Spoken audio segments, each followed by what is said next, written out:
Hi, thank you for joining NCE Company. I am Coach Aisha here at NCE Centrals, and I thank you for watching today. And I hope that you get a message or a lesson or some motivation from what I have to say.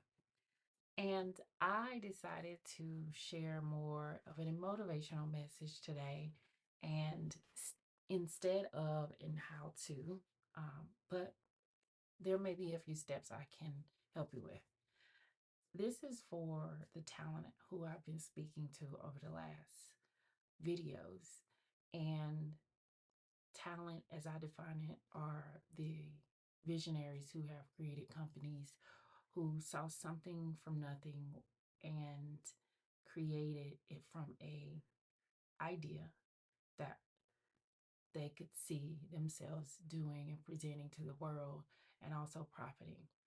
And in that process, you may have hired one or two staff members, you may have had a high turnover, or you may have the same few people helping, which could also include family. What I'm sharing today is more for those who have not included enough team members to carry on the legacy they're building. Often, as visionaries, we want to have our hands in the vision, do a lot of the footwork. Um, we want to have a say in almost every decision. And that's great because we are much like artists when we're creating what we call a business.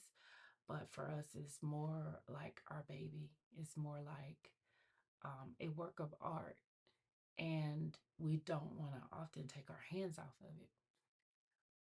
There is a time when we may transition into another role in the company. We may even call it a retirement. We may go into another industry.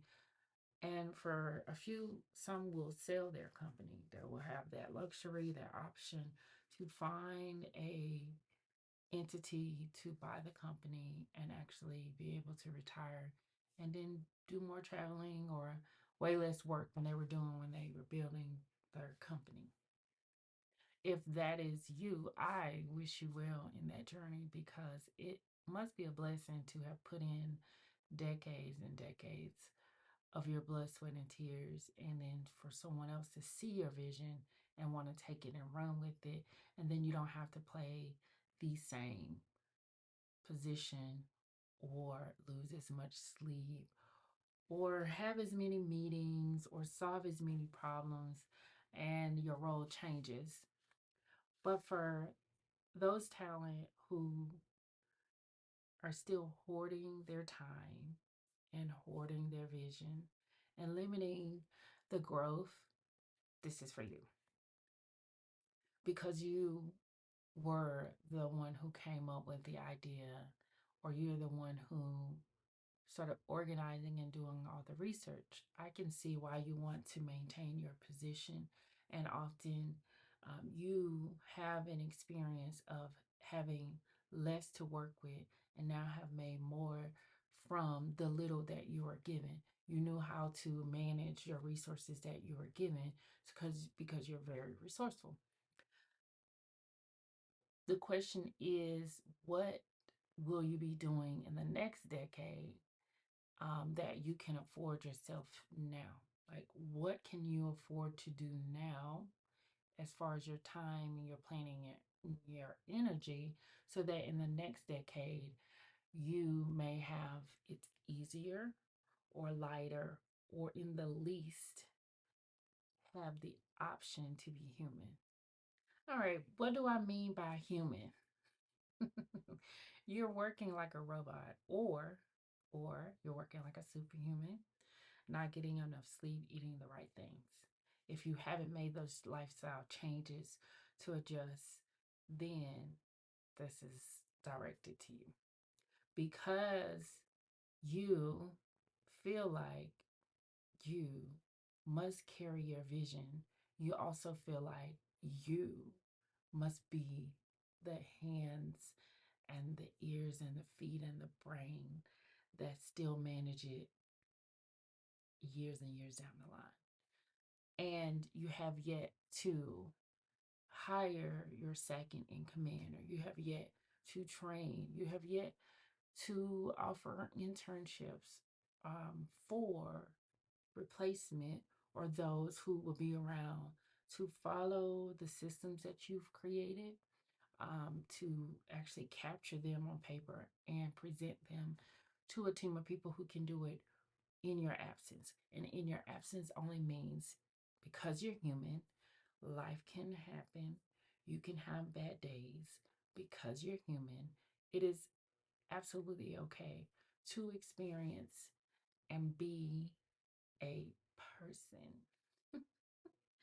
When I'm saying be a person, I'm saying yes, there are times that you may be out for surgery. There are celebrations and events that you want to attend. And the more that you hoard your time in your business, in your vision, and you miss out, the latter years will be tougher because you'll look back and miss and realize what you missed, and you'll miss the connections that you could have been building along the way. Because instead of you seeing yourself as talent and as a vision, you saw yourself as a machine, and you saw yourself having no excuses, because sometimes leaders like you are very resilient and you make no excuses and you take no days off. Now, if you're one who does, this is not for you. I am directing this to the person who's been working for 10, 20, 30 years, right? Who has put in decades and has, when I say hoard your time, you've not shared your time with family and friends often. You've put most of your time over here in the bucket of your running your business because no one else could do it. You didn't teach anyone, you didn't recruit anyone or enough people, and you of course haven't documented. But since the other videos, hopefully you have started to document your processes and document what to do when things go wrong in your operations, because you may have no desire to grow your small business into a medium-sized business or a large corporation. However, that doesn't mean it can't function with systems and processes and backup plans and backup sites as if it were a larger company, because you have less insurance, you have not created the teams and the processes on paper and practices and the trainings for when things go wrong. You have less insurance that things will work themselves out, or that your team will follow through in making things work even though there's a disruption. Whereas a large corporation has more individuals, more teams, more specifications, and more consideration for when things go wrong. Corporations have continuity plans and disaster recovery plans. And depending on the industry, it is something that's really required. What I've been sharing as a continuity expert is that small businesses, smaller entities can have the same fault plan, can have the same scaled down version of a continuity plan or disaster recovery plan according to the industry, according to how your operations works internally. You can have a plan and a process that helps you, that takes, sometimes it can take an individual out of the equation, and you are creating something that's a working system no matter who plays the role. Now, there are certain um, parts of the plan, like the crisis communication plan, that we do need to have a point person to activate. And it's usually that one person who activates and puts something in place to say, okay, yes, this is a crisis, and this go ahead and do the next step in our crisis management. However, I don't want you to feel that your vision is any less special or unique just because you start incorporating others in your plan. Yes, often the bigger a company gets, you can see the CEO, the president, or the visionary less. You There can be a distance, but there are some companies that are able to maintain that intimate um, relationship with the CEO and the staff to a degree that you still know what is expected and it's not lost in translation, and there are less leaders coming through rearranging the whole vision or the mission of the company or mismanaging um, their role. However, come on, like, you started it. You can be the one who starts recruiting your people, your replacement, or those who can uphold what you intended in your operations. It is not as if your secret sauce is going to be forgotten about. You're not going to be forgotten about as a person. But again, when I was sharing before in previous videos about you being a human and your entity living as a breathing entity, as a breathing thing of its own, you're not your business, you're not your operations, and no matter how you want to have so much of a say so and presence, because you built your business on your skills and people had a demand for your services or your products, then yes, that does make sense. But is there opportunity for you to train or have others train in your industry so that you have a system of help, a system of making the wheel continue no matter what you personally have going on in your life? I read a quote recently that was suggesting that if the founder of a company neglects his or her health, mental health, or just health in general, then the company is going to fall apart.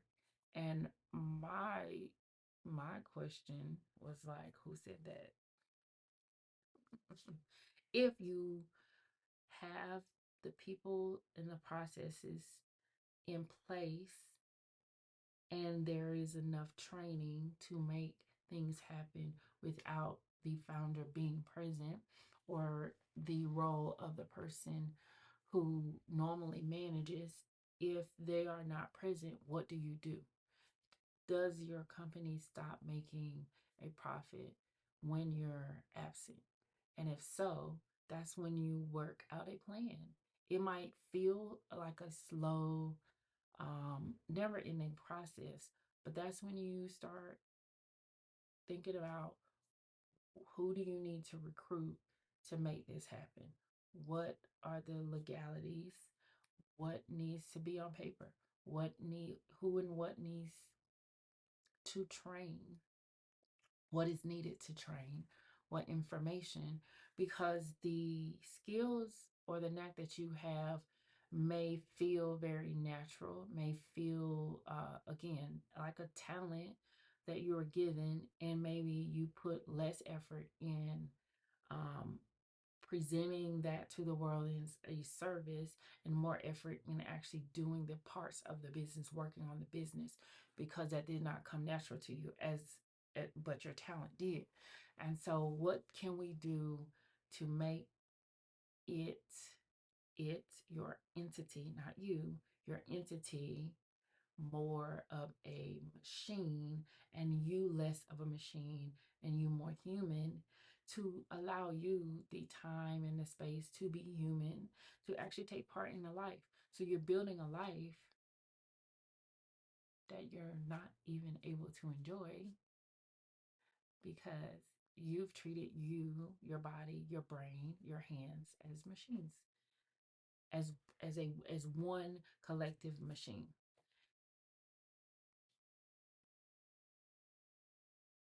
I see how often leaders who create companies from a vision are also the people in their circle or family who others depend on.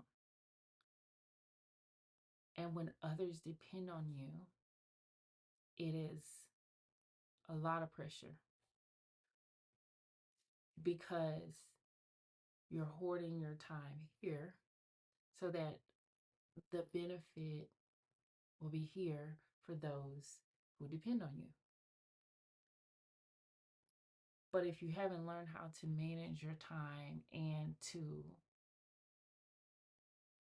manage the entity you've built for legacy, then when you die, retire, or lose interest in what you're doing, what then happens? I mean, it's easy, right? What happens? The profits stop. The business is done. The operations is over. The door is closed. People lose jobs. And those who are depending on you now probably find another resource for their lifestyle. I mean, they was probably going to have to find another resource for their lifestyle anyway if you pass, possibly. But if your goal is to leave a legacy, and not just in inheritance and money, but a legacy of something that will continue to produce, in something that will show some of your people a way, include them, give them jobs, then why wouldn't you do that? Why wouldn't you then put your trust in the process of building the legacy in function, not in thought, in function, in when this happens, then we do this, and then we do this, and then we do this, and then when this disruption happens, then we do this, and then we do. That sounds very boring, right? Really boring. But you're keeping it here, and your entity, your machine, your business, your operations is not benefiting from what you have inside because you are going to continue to hoard your time and pour into it as a machine instead of allowing the business itself to be its machine, to be a machine. And that is very unfortunate because you have 10, 20, 30 years or more in something you're building, you haven't learned how to step back or step away and allow other hands to get involved, other people to use skills that they have and actually improve the vision or improve the entity that you envisioned years ago. No one can help you improve it because you won't recruit the right people, you won't recruit enough people, and you won't train people in a way that would help your entity function because you think it has to be based on you and you being present and it being perfect. And the only way that people can perfect their skill is if they practice. But if you don't allow enough or the right people to practice within your operations, uh, they're never going to perfect it. They're never going to do it like you because you have decades of experience in it. But they're never going to do it in a perfected way because they're never given the opportunity to practice or to get better.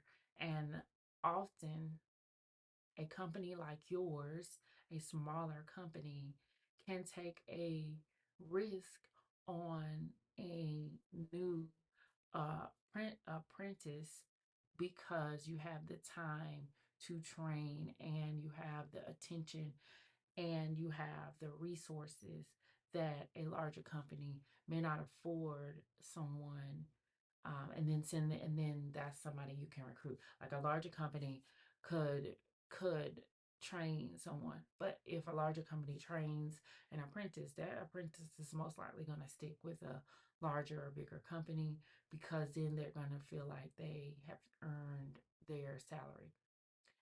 And this is not to say that you will never be able to pay them a great salary. It's just that there's enough downtime, low, or you have your peak seasons depending on your industry.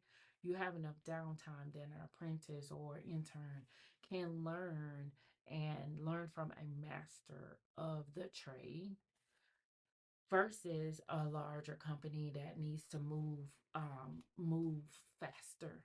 You have There's value in the size of your entity for a newbie, or for you to train a second in command. But because you may be operating as an artist, it's a work of art, only I can do it right, you could really be missing out on the growth that you can have within your company. And I hate that for you. I don't want you to miss out, because you also are missing out on family time. You're missing time with friends. You're missing time of these once in a lifetime opportunities and events. And you will always take pride in your work, but does that mean you have to miss out and trade your lifestyle for work? Who said you had to do that? I mean, maybe we've seen people do it, and maybe we've had mentors who gave us these examples, and maybe the mentors were great in one area of their life but not great in the work life balance, and now you're mismanaging your time and your business just as your mentors have, and you never learned a lesson. The unfortunate thing is learning the lesson when it's too late. Okay, lesson learned. Decades have passed, and now it's too late.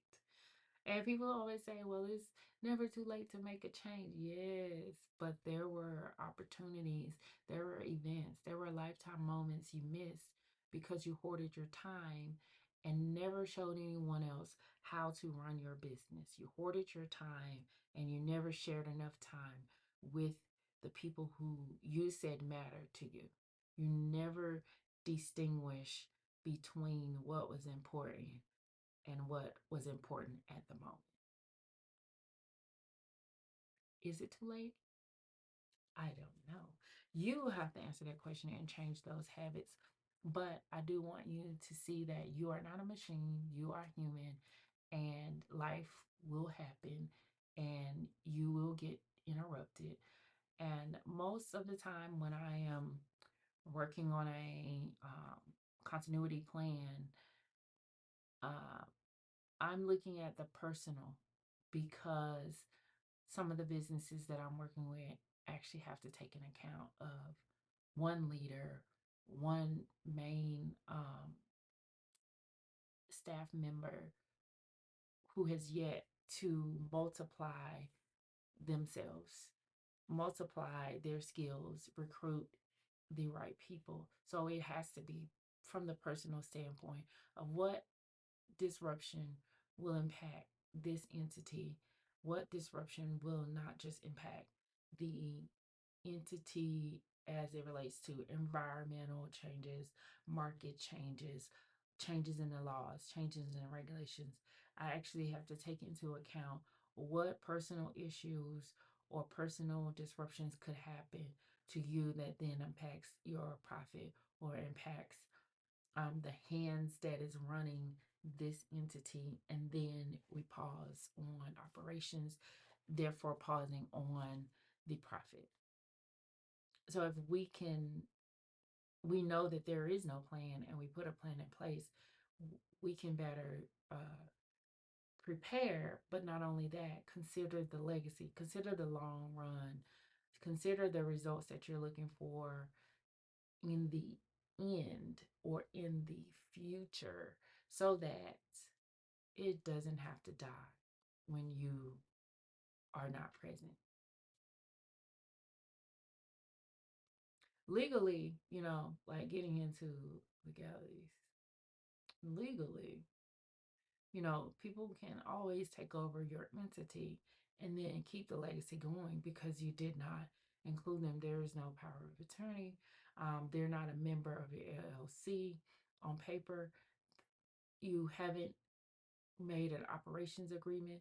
Making an operations agreement and letting it be known how things are to run in your absence, that's great. But not incorporating a plan that includes processes and some type of documentation of actually how your business is to run and what skills are needed, what roles are needed when things are going wrong, and who are the people to contact. And these seem very simple, but in a very comprehensive continuity plan, it is all of this is included. This is not what people are thinking of a contingency plan. When I share this conversation or have had this conversation with a few insurance agents and brokers, they um, get what a contingency plan is because they're thinking of insuring the business, but they're not. It is not a contingency plan. I'm gonna leave it at that. That's a whole nother topic. Actually, great topic. Continuity versus contingency. That's not what I do. I don't work on a contingency plan. I mean, it may answer the question of a contingency plan, but it is not the same. And I will continue to share more about exactly what it is because I like to say it in plain English often or say it very plainly so that you can understand in a way that you can begin to take the steps to protect what you've been building over the last few years. I hope that this has been helpful to you, and I hope that you are a little bit more motivated to consider who your point people are or consider starting to recruit new talent to carry out your mission and your vision. It is scary to count on new people and trust them. It is possible, though, to attract the right people who will do right by the entity and you will be successful. I thank you so much for your time and I hope that you have a blessed day.